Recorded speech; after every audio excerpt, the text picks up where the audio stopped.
Rhapsodie des réalités, mercredi 11 février 2026, par notre homme de Dieu, le pasteur Chris Oyakhilome.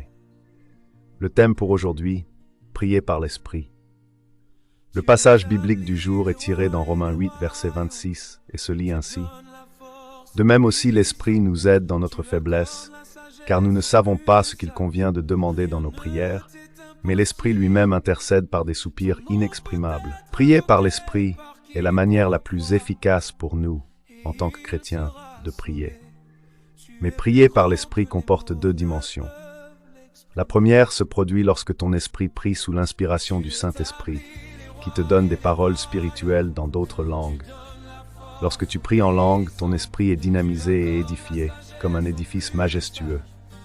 Jude 1,20 dit « Pour vous, bien-aimés, vous édifiant vous-même sur votre très sainte foi, priant par le Saint-Esprit. » Et 1 Corinthiens 14,4 déclare « Celui qui parle en langue s'édifie lui-même. » C'est pour cette raison que nous encourageons le peuple de Dieu à parler abondamment en langue. Cela maintient ton esprit, ton âme et ton corps surchargés de la puissance de Dieu. Tu es édifié, fortifié et puissamment renforcé dans ton être intérieur par l'Esprit.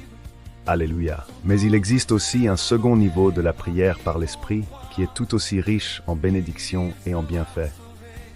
Cette fois-ci, ce n'est pas ton esprit qui prie, mais le Saint-Esprit lui-même qui prie ou intercède à travers toi.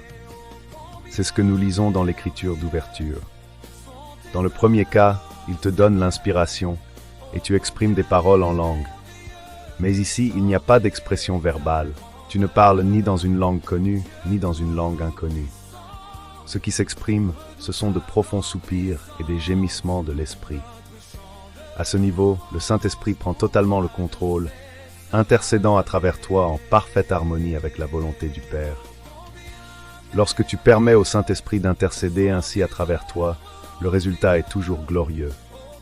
L'Écriture dit « Celui qui sonde les cœurs connaît quelle est la pensée de l'Esprit. » Romains 8, 27.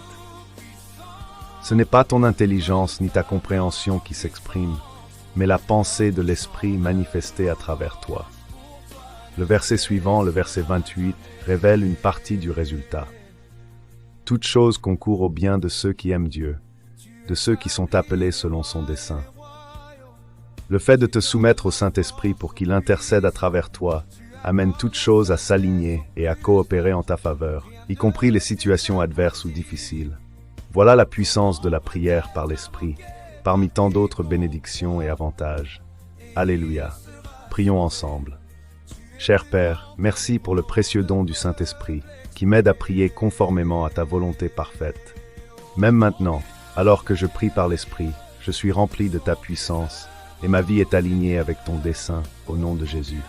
Amen. Si vous écoutez cet épisode de la Rhapsodie des réalités, et que vous n'êtes pas encore né de nouveau, je vous invite à prendre la meilleure décision de toute votre vie en répétant avec moi cette prière de salut.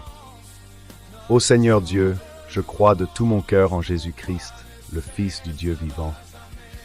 Je crois qu'il est mort pour moi et que Dieu l'a ressuscité d'entre les morts. Je crois qu'il est vivant aujourd'hui. Je confesse de ma bouche que Jésus-Christ est le Seigneur de ma vie dès ce jour. Par lui et en son nom, j'ai la vie éternelle. Je suis né de nouveau. Merci Seigneur d'avoir sauvé mon âme. Je suis maintenant un enfant de Dieu. Maintenant que vous avez fait le meilleur choix de votre vie, je vous encourage à vous rendre dans une église locale et à participer régulièrement aux études bibliques afin de nourrir votre âme et de grandir dans cette nouvelle vie en Christ.